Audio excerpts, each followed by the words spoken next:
la vie éternelle une fois sauvé, toujours sauvé, est écrit dans 1 Pierre 3 du verset 18 qui dit « Car Christ aussi a souffert une fois pour les péchés, le juste pour les injustes, afin qu'il puisse nous amener à Dieu, ayant été mis à mort quant à la chair, mais vivifié par l'Esprit. » Donc il est dit « Car Christ aussi a souffert une fois pour les péchés », d'accord?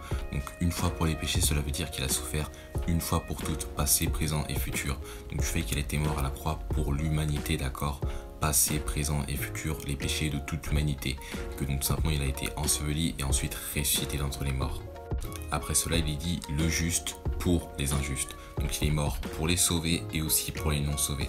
Donc pour les sauvés, ce sont ceux qui croient en lui, d'accord? Ceux qui ont confiance, ceux qui comptent seulement en lui pour aller au paradis et non en eux-mêmes.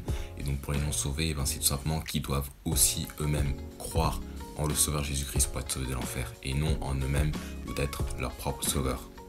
Après, il dit afin qu'il puisse nous amener à Dieu, d'accord? Donc Jésus-Christ nous amène à Dieu. Pourquoi?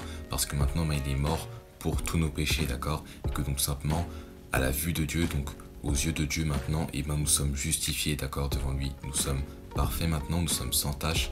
Nous avons aucune dette, d'accord, maintenant, parce que Jésus-Christ a pris nos dettes, a pris nos péchés, et que donc simplement, à la vue de Dieu, nous sommes justes, et que donc simplement, Jésus-Christ peut nous amener à Dieu maintenant. Que tout simplement, il fait intercession pour nous, c'est l'intermédiaire, et donc c'est le médiateur pour nous, et non pas être son propre médiateur, et non pas être son propre intermédiaire, et non pas être sa propre intercession, puisque nous ne pouvons pas, d'accord, parce que nous avons péché, mais nous avons besoin d'un sauveur, et ce sauveur étant Jésus-Christ le sauveur. Si vous voulez savoir comment être sûr à 100% d'aller au paradis, je vous conseille de voir la vidéo en lien YouTube pour savoir comment avoir la vie éternelle en Jésus-Christ le Sauveur. Que Dieu vous bénisse, bonne journée. Amen.